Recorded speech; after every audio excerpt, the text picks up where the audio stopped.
In 3, 2, 1. Welcome back, drumheads, Or drumheads, depending on what t-shirt you're wearing. to the most anticipated show of the year. It's our PXR episode, Post the Worlds. Now, some of you who've been following and playing along at home will know that we actually endeavoured to get a band out together from all around the place. Veterans. The said ties. Anybody who's involved will know all about those ties. We got new merch. We got some gear. See? Hold on. We got the drum head at the back. The drum head. I like. He's got the drum head. I've got the drum head one. So, alright, stay tuned. It's work in progress. But look at this fine thing. This Yeti mug that was brought all the way from Australia. Somebody gave me as a wee present. Thanks very much. Yeah, that's me. Only because you smashed this one up here. That would have been due a technical thing. There'd have been definitely a technical thing that made me want to. That was an angry episode, wasn't it? Oh, so, anyway, these things are made to order here. So if you're interested, you just got to reach out and let us know. But otherwise, it's been a pretty hectic. Yeah, it's plus 2 days, isn't it? Plus 2 days since They'll we've be watching it on Friday. So we've been able to decompress and just kind of get over the whole excitement of it. But how long have we really been? How long has this been in the works? Well, I suppose the first fledgling idea was not long after Christmas, New Year type period, and then I suppose after that it really kind of started to get the guns kind of going, March, April time, and so it's quite a condensed thing. I mean, before we go any further, right, there's a few people I want to really get a big shout out to in the show. Yep. Right, starting with McCallum Bagpipes. Right, so way back when I was under stress and strain, the people at McCallum Bagpipes were super kind, super easy to deal with. They sponsored the band, they helped the band out with different things. The stuff was delivered on time, like rapidly fast, and Kenny McLeod, I managed to say a thank you to him at the Worlds, but I noticed he's got a team and he's been super good. I've wrote these down because there's that many. Obviously, Who Dares Cares is a charity for people with mental health issues due to being in combat stress. Rob McCutcheon, Senior Drum Major of the Army and the Army School of Piping, his band done well, the Glasgow Sky. Yes. The Army generally and 71 Engineer Regiment, my mob, they helped me out a lot. Magic Mates. Mates. They done them. Printing some of the gear. And obviously some of these are run about after the World's wearing the bonnet, so all the best with them. And then obviously Simon Grant for helping us with some of the drum scores. Yep. And he was there on the day to hear us and gives his opinion. George Shannon, Liam Martin, Alex Brown, a guy called Mr. Peebles, which sounds kind of really weird. Sounds like a kind of animated guy. Here's Mr. Peebles. And obviously Heather, my wife, for letting me do it and putting up with me. And lastly, wait till you see this. This is one good thing I noticed. People have came to the tent, as you would say. We had like a tent up at the Worlds, and there's various people came to speak to us. And a guy called Hector Thompson gave me this. I love it. Unreal. It's just right up my street. I don't want people saying Yeah. That's the kind of thing I went, I love this. So, thank you, Hector. You got big plans for that thing, eh? Yeah. So back to the Worlds. I mean, actually, you're shouting out all these people, and I think it would be remiss if, I know you're going to hate this, but on behalf of the rest of the band, it was really you that blood, sweat, and tears all into this. Did you not? No, I was going obviously with a lot of help. I was going to say, like, it's one of these things where people get an idea. The guy might formulate the idea, but it's also obviously the other people in the band and other people that come forward, and obviously Mike Major, Norman Gillis, and then the people he's brought with him, and then obviously everybody in the band, their wives or girlfriends for putting up with it. Yep. And so it really is a kind of a group effort, and it's the same with every band, obviously. I'm just watching this and involved in pipe bands. You know who those people are, right? You know, it's like you might have a committee or you might have somebody that's doing things, but it doesn't happen without people giving up the most important thing, which is time. Yep. And if you don't get, you know what I mean, it's super valuable. So since March, whatever, we've we got our scores. We all went away, started learning it, with the idea that we'd get together the week before. That was the penultimate I think if to actually be fair, right? That was a bit super. Yeah. A bit courageous. A bit courageous, you know. 10 out of 10 for your courage, young man. But as you're lying there, kind of taking your last breath, it wasn't that good an idea. Yeah. So no, there's a few things that if we to do it again, we don't know. But I think probably it's a 70-30 that we move this project forward. Yeah. But I don't think it will be the drum score. Okay. I don't think we'll be the main focus. I think, which we said for the start, it started off with that idea, but I think it's going to move more in a kind of traditional way of looking at it. So I think, as drum heads will know, anything we do in our lives is for the show. And listen, I can't say that enough. Everything that I've said, I want to go and visit Rio de Janeiro. Yeah. Mrs. Laird thinks why, and I'm like, it's just for the show. It's just for the show, Heather. Exactly, Winter Storm, Brittany, all these places that just for the show. It's the drumming. I'm not going to get anything out of you. In fact, it would be hard. It would actually be really difficult. Oh, but I'll put away from home for the fans. Yeah. So it's all for the show. The band was a thing that was for the show. Yep. I mean, but I think it's safe to say we almost end up forgetting about the show. It kind of killed the whole advantage of being a show where you can actually look at bands from outside their tent and not be preoccupied with your tent and your thing. Yeah. So it was good, but it was more distracting than what we thought. We thought it would run in tandem, didn't we? And running a podcast is not a part-time job. It really is. It feels like a full-time It takes job. a lot of time. Yeah. And was it hard registering a band and getting people together, managing people, all that aspect of the? To be honest, right, you could the actual registration of the band isn't hard. The band name and you get a registration number. That wasn't really difficult. The difficult thing was trying to find the grade that we would play in, and because of the tight lines that we had to get the band to where it needed to be, so they put us 3A. Maybe that was a wee bit kind of on the heavy side for us. Rough. As the score sheet proves. But we'll get to that. We'll get to that. You've all seen the songs, right? We didn't even qualify. But which we'll get to. But in all fairness, that was kind of one of the things that we thought we had to wait a wee while before we obviously get the word back. We think these are this grade. That took time because obviously no one was together, right? Yeah, and it makes you think, well, what are we going to come up with to kind of reflect that grade? So that was a difficulty. And then obviously every pipe band, and I suppose any kind of marching band or whatever, totally depends on finance. Yeah. So trying to find people to, like I said, McCallum helps us out a lot, but to obviously help with the burden of costs, ties. Never again. Honestly, I would get one. What's the things they wear in the cowboy films? Yeah, bolo ties, eh? But it's just about a string. So we could maybe get string. Just go to the shop, get a string, put a wee kind of cat badge on it, and say that's your tie. That'd be classy, actually. Actually, that would be classy. If I didn't have thought of that, why didn't I think of that? Next time, no. But that's the thing. The ties, everything that came together. Even on the day, we wore mixed tartan. How'd you get that over the line? Right, so the mixed starting thing was we were kind of locked with the Royal Regiment of Scotland had an issue with trying to get us the kilts in time because, again, it was such a tight timeline. So that never happened, so we had to go to the RSPB and ask, look, listen, can we please wear mixed kilts? Yeah. Because obviously we had the equipment in hand. Yeah. Well, you're sounding a bit as if you're thinking what to say next. What's going on?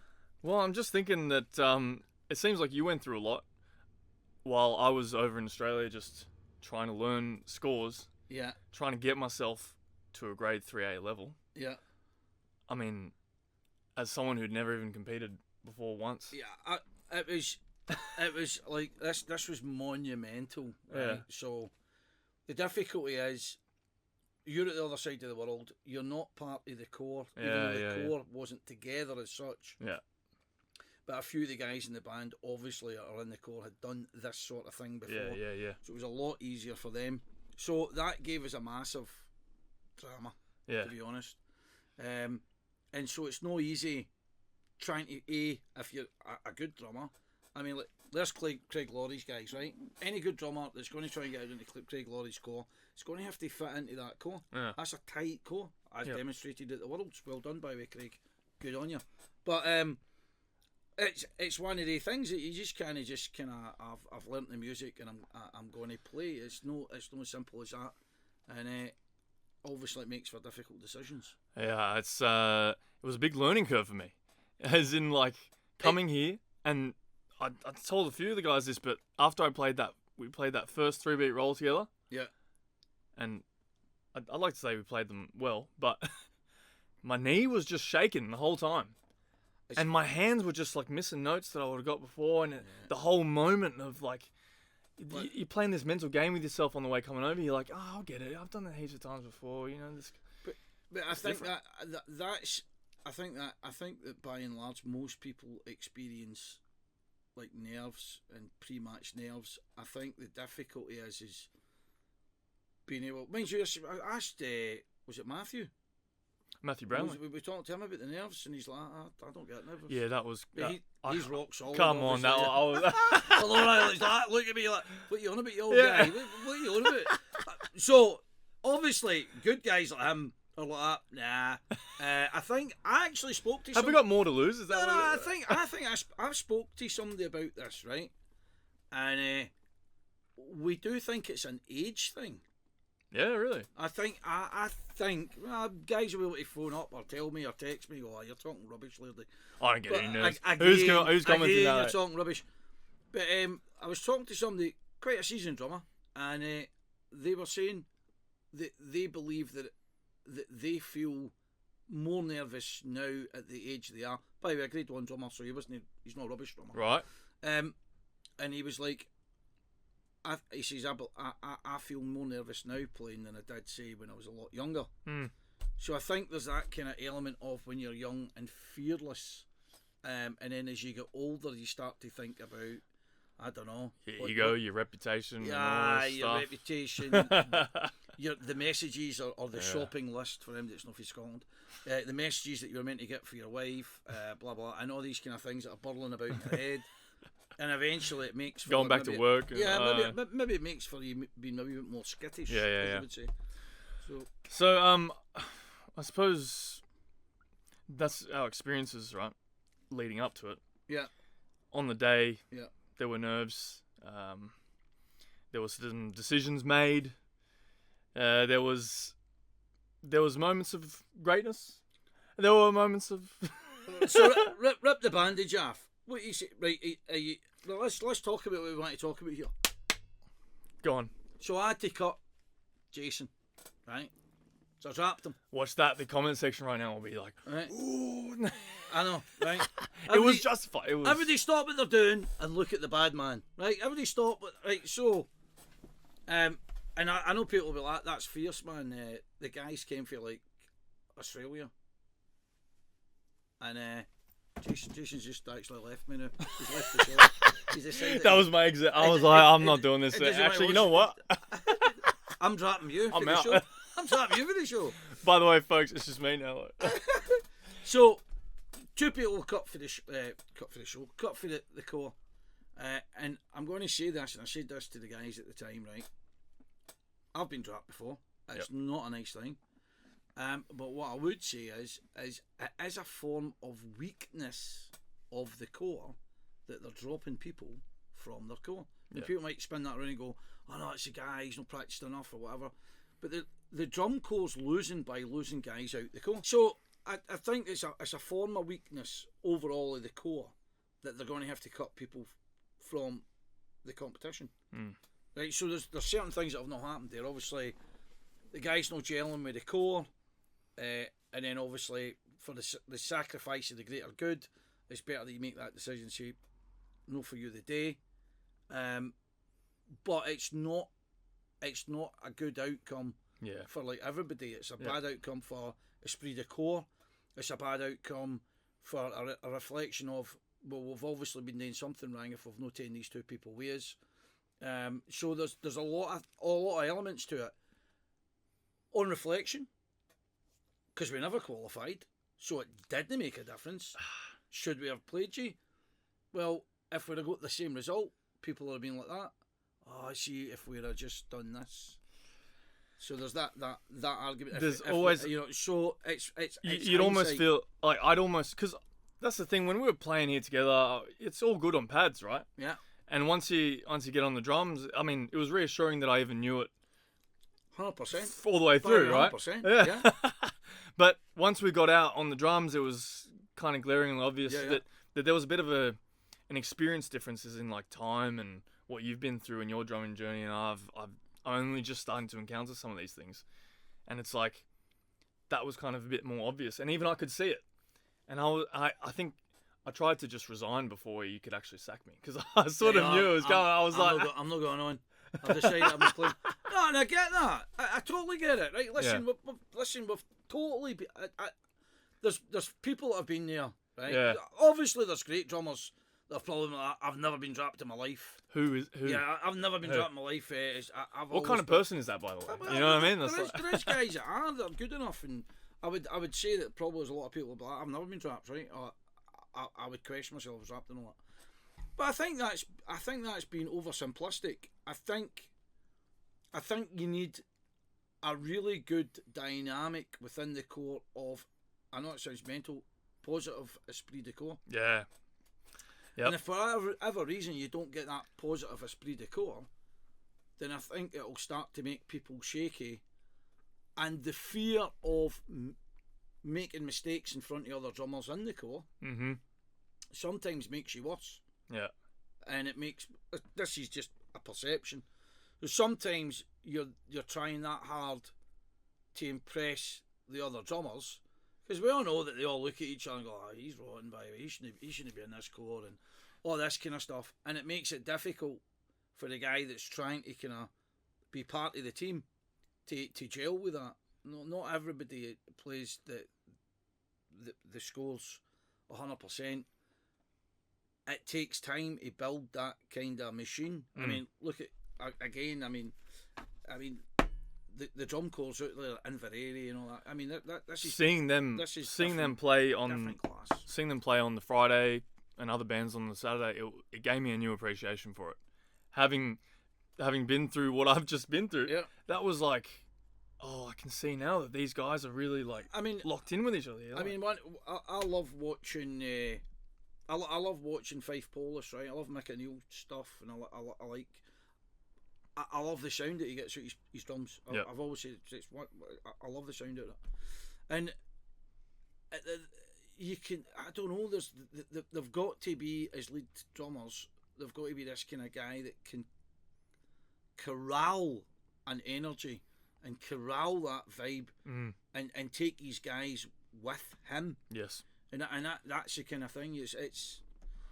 I think there's a lot of, as a military term would say, psyops. Right? Yeah. There's a lot of kind of psychological operations working in the corps. It's not just learning the stuff and going and telling them to beat it into your core, like 100%. So we've learned.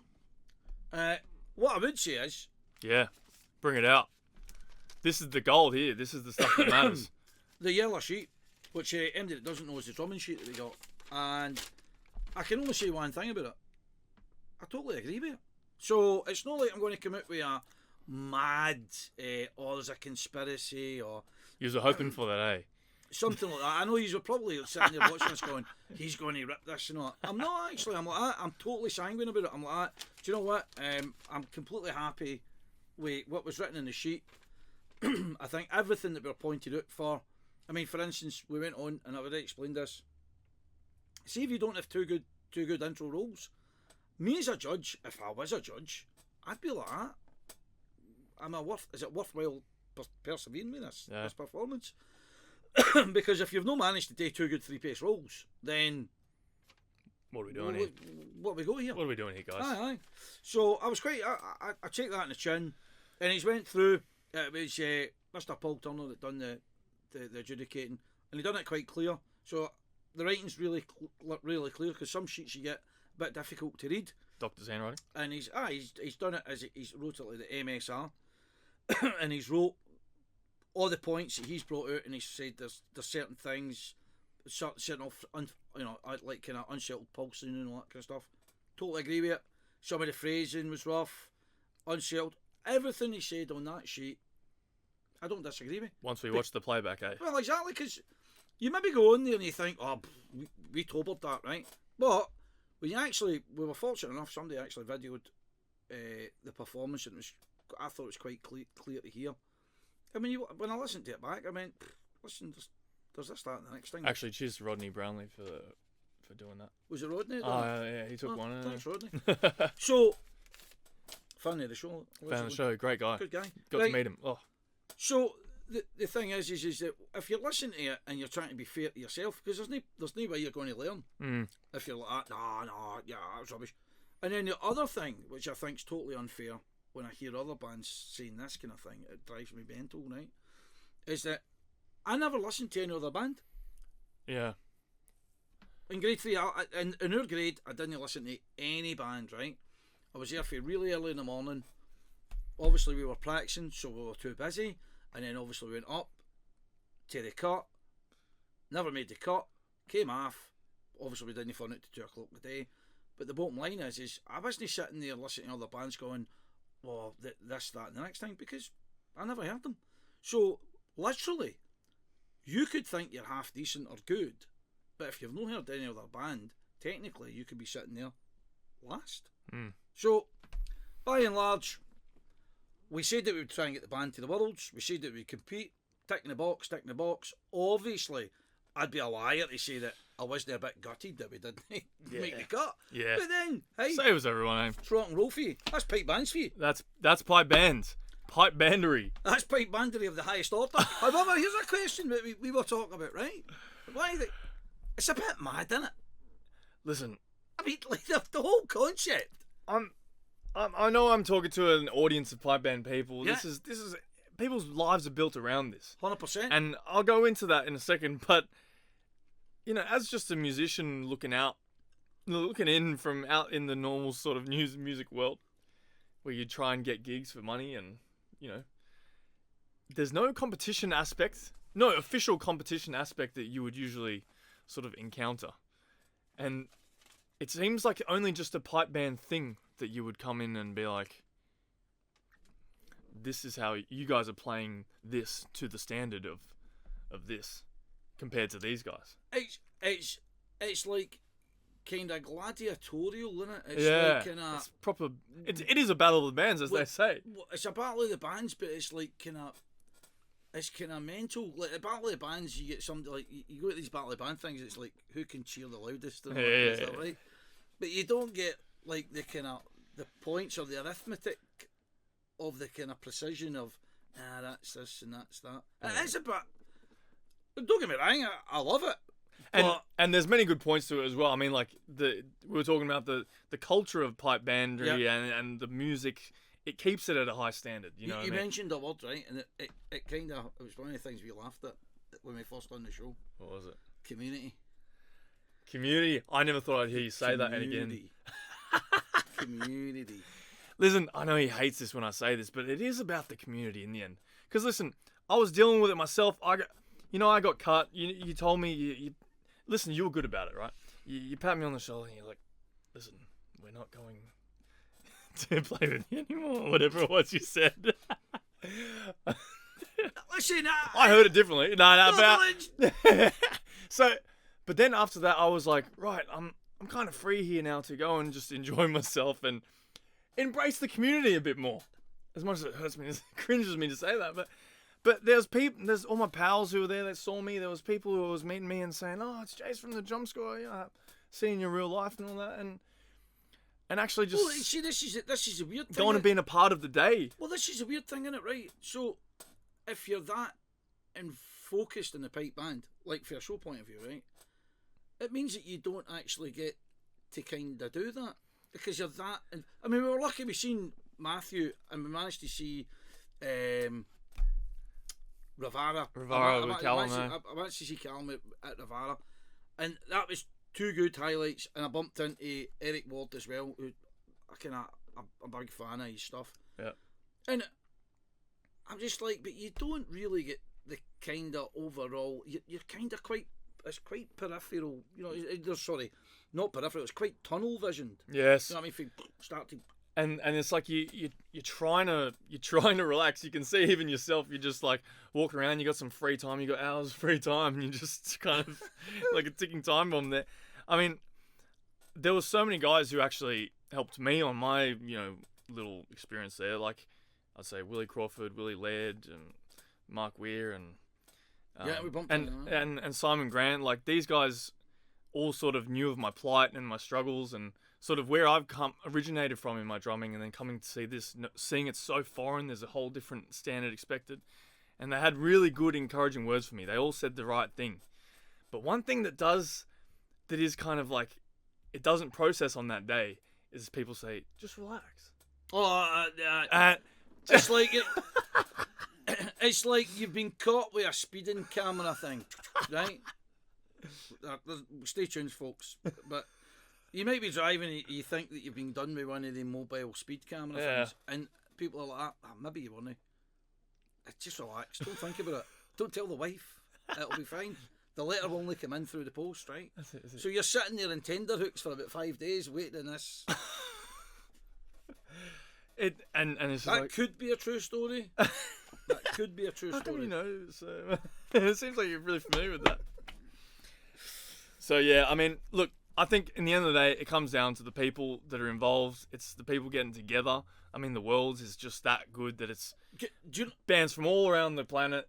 There's even a Swedish band, isn't there? There is. Well, I think we want to visit them. Stockholm Pipe Band. If you are listening, I'll be around your ways soon. I want to get in touch. We even removed the Norwegian flag so we could actually, like a peace offering. We could actually say, look, could we come and visit you? Because he's going to you're going to Sweden. He's going to Sweden. He's going to Sweden Christmas New Year time, and I thought that might actually be not a bad idea if we could visit them. Two birds. So MD that's in that band, gives a phone. Gives a text. Aye. Gives a phone. Gives a text. Gives an email. So what is that? And is the end of? No. Can I see one thing? Right. I don't know who is the designer for Flam 5 merch. Right. Yeah. Right. But we're going to have to poach that guy. He's going to have to do our merch. We are starting to take things a little bit more seriously, because, as you can see. Honestly, that stuff, I think it's dynamite, baby. It's very good. Right, honestly, Trace, I've not bought any yet, right? Because I've spent all my money that I've got on trying to get my merch, and it's not. And you know why we couldn't flying very well. We couldn't visit you at the store on the day because we were obviously in our own heads. Because obviously I was a bit preoccupied. But to be honest, that's a guy. It's not bad, Aye. Really good stuff, man. Really clever. I like the cleverness here. Before, so I need to just check. Is that all we have? Well, I was actually going to say this, right? So, Craig Laurie's drum corps done fantastic, right? And I seen a photograph on Facebook, and they all went and played golf the day before. Oh yeah. And I thought that right there is a great way of just decompressing it, just taking the heat right out, the kind of sting, and everybody going and playing a round of golf. Yeah. And fortunately, they never invited me or Jason because we're not that good. Jason's a cheat. So. Oh, hold on. Now, you've heard about Andy's exploits so far on the show today, but we did go and play. Where was that? Where we played at Carnwath Golf Club. Of course, I was the visitor. Maybe Andy threw a few holes my way, but basically, I've won that there. 54. Yeah, you won. 54 to 51. You took it because listen, the guy was like, he played some good shots. I'll give you that, right? Some really good shots, but sometimes he was getting a bit kind of erratic on the course. I turned a blind eye. Was that? Look, he against what people say, he's a nice guy. He gives you a chance every now and then. I play by the rules. See, if I take a drop, I drop it. Like, I just throw it up. and it drops. See, I drop from the knee. Club and putting it right. It's that distance. What's this? Measure a club knee, drop from measure a club length. Somebody drop get from back the knee. to me. Somebody get back to me on this. Am I wrong or what? I thought it's throw it up in the air and obviously it's off the rough, kind of. Yeah, we can see. We'll see what the people say. It is the people's show at the end of the day. So I've been trying to ask you this: what is next for this band? Is there anything? Do we know? Is there even a sort of feeling in the air? The future of the band is, I think it's going forward. I think it'll kind of. You heard it here first, folks. It'll maintain. I think it'll definitely maintain.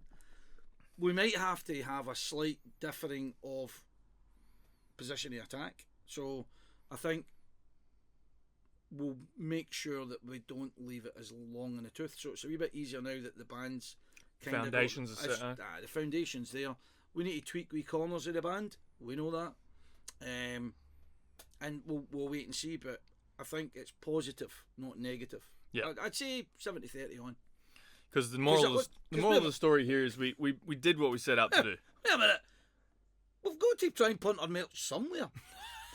If we don't. Only kidding. I'll not be called the Drum Squad Band, by the way. That's definitely not happening. Ah, yep. It's definitely not. Was a bit too wordy, or Definitely happening. What? bit too wordy?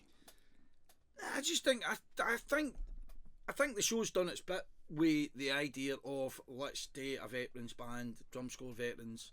I think it's more over to let's get the veterans to be the focal point of the band, not the drum squad. We don't need that. Yep. We need them today. The kind of idea behind it was like veterans getting together, and by the way, civilians. So listen, all weird thing. I was talking to people and they went, "Oh, can we know? I don't think can we play or not?" I was like, "Aye, we can take 25% people that are non-ex-military or anything like that, right?" And it's quite a wide field. So like that, I mean, we're talking like cadet instructors, we're talking like Navy, Air Force, we're talking like reservists, we're talking that sort of thing. So it can be a really wide field, and if you've no any of that, then it doesn't matter. You can still join the band, but we've got a limit of 25% of the band. We've got that limit in place for good reason. Yep.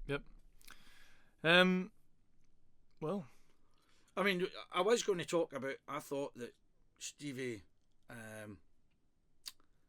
Crichton was rocking an amazing watch. oh yeah. Right, and this is one thing I don't know. Right, so anybody that watches the show knows that we're big fans of Stevie Crichton, right? And watches. P.S. I got a shot of the sticks, Stevie Crichton sticks. Yeah, really? Did you? I like them. So Andante ones? yeah, so I think that we might. I think if I'm rocking it next year, I think it'll be his sticks.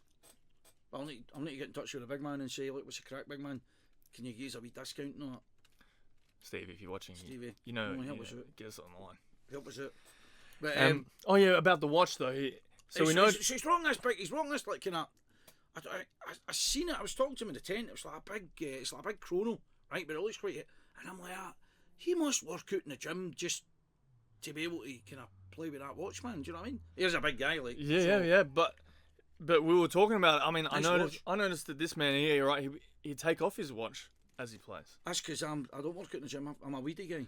And I prefer to wear a lighter watch. Mm. I don't prefer to, but I do find some comfort in having It's one of the things. a little bit of I'm weight on interested to know what watches or whether people watch or not watch when they go and play, and which watch. and which watch.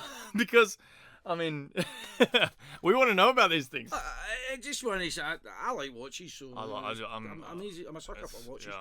Yeah. But so there was that and the sticks thing, and I think because it was good speaking to him. Did we speak to him on the Friday night? Yeah, it was actually. Wasn't it? It was a quick chat on Friday night, and you got offered a place, didn't you? What a guy, eh? Another guy who made me feel a lot better about myself. Steve was like, "I've just come down to the car." I'm like, "What? Wish I was here last night." Yeah, I don't know if it was Lady or I've said it, and I was like, "Yeah, look, maybe not going to make the cut. We'll see how we go." And he's like, "Oh, you can come down my way if you want." So wait a minute, is that your Disneyland leprechaun accent? Oh my good giddy aunt. Hope that wasn't offensive to anyone. If you... It's offensive to half the world, that. Imagine if I didn't do it though. That would have been even more like. So that's really it. That's the PXR for the Worlds. We don't. It's been absolutely mahoosive. It's been emotional. It's been a journey. It's been all these things, and it feels kind of weird that it's over. That I'm gonna go home and not have an MSR to practice for, for a while. I'm weirdly relieved that it's over. We've been waiting for this moment for a long time. Christmas type thing, you've kind of overspent and you've eaten too much and that whole vibe, and you're like, I'm glad to be back to work. Yeah. I'm glad to be back and doing something kind of mundane. So I don't know. I mean, it's massive decompress. I mean, as soon as maybe this full week passes, I'll be like, right, back on it. Hopefully not. But no, it's been an emotional, educational journey. Yeah. And I think I can see us being back on it next year. Yeah. You know we can. It's a year's a long way away, and I don't imagine. It feels like this has become a regular thing now. Me coming over here, it's a bit of a tradition, isn't it? Oh, I need to get back. Listen, Willie, sorry we never got to see you. Aye. Tried to see Willie Laird, but it never happened. He was like, I'm busy. What? I'm busy. Oh, why do people keep saying that to us, by the way? Phone. It's not answering. It's ringing. His phone's not working. Listen, a big shout out to this. I'm not going to name the guy, right? Big fish. Big drumming fish, right? I was like to him, you want to come on the show? And he was like, no, it's not my thing. Right? I'll tell you one thing. I'd off my hat to that, right? Because we've had that rubbish off people where they go, oh, I'll come on. And they're just, you know what I mean? The chain's getting pulled. So at least somebody at the front to just go like, nah, it's not my thing. And I'm like, do you know what? Well done, because it isn't everybody's thing. So don't come on. Thanks very much though for your time. Spot on. Good answer. And if you ever change your mind, but if you ever change your mind, we're here. That's it. All right, mate. That's us, aren't they? That's us done. And then I'm just flying out of here in about 12 hours. So. I've got a question for you, just a quick one before you go. Go on. Before you leave this kind of convenience of the drum hall. My bags are packed here, so you better be quick. Are they packed though? I'll need to check them. Right. PXR, Scotland. How was your time here? All my time here? Yeah. Well, I mean... What's been your kind of... What's the things that have irked you? Anything that's going your... Listen, get up your nose, can I? I've become really well familiarised and almost like it's my friend, but Snare Force 1, the steed that has carried us across the country from city to city, day in, day out, I honestly, without fail.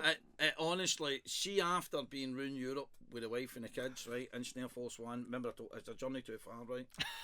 And then so I done all that driving, and then I get back here, and then I done, I think, more driving between Stonehouse, Glasgow, Edinburgh, just everywhere. It was just like I was never out the motor for the whole week. And it has been hot here as well. Roasting. And there's the aircon in it. No aircon. I'm going back to Australia with a tan from Scotland. Can you imagine what people are going to think? They're going to love it. You can just tell them, like, oh, it's a really tropical country, Scotland. What? Yeah. It's tropical.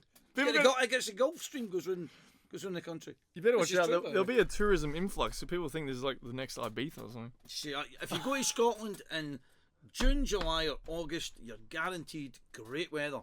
Look, I'm a little in the bar. Really? Yeah. Book regular as clockwork. As soon as June comes in, the rain gets switched off. Magical. Another thing I've got to say about Scotland. Go. Second time here. Yeah, go. But the people are just... Careful now. The people are really... Nah, everyone's up for...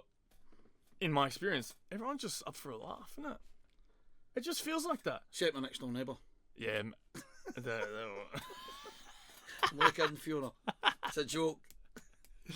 People on the golf course today, you know, help me look for my balls. Yeah, exactly. It's just a lovely country, and so Scotland tourism, take that. Take my name and address. Right, we're going to go because I think that's long enough. But hope you enjoy the show, everybody. And if you do enjoy the show, because I spoke to some people at the Worlds, if you enjoy what we're doing, this is cheesy, but you're going to have to subscribe. Yeah, we've not got a subscribe button. maybe bottom right, bottom left. You're going to have to press the subscribe button because if you don't, we don't actually get validation of people actually kind of watching the show. Yeah. And from that It perspective, becomes very demoralising. You just start questioning I know, it. but just start going, is it worthwhile doing another show? And then you speak to them and go, I like your show. Did you subscribe? No, I never thought about that. We're doing it for you.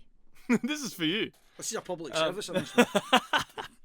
And if you don't want to subscribe to the show, you can just buy some merch. Yeah, as easy as that. That's just as good, if not better. But aye. Aye. Cheers, letters on my heads. Out of here. 1, 2. Do do do do do do do do. How do you think, Do do do do do do.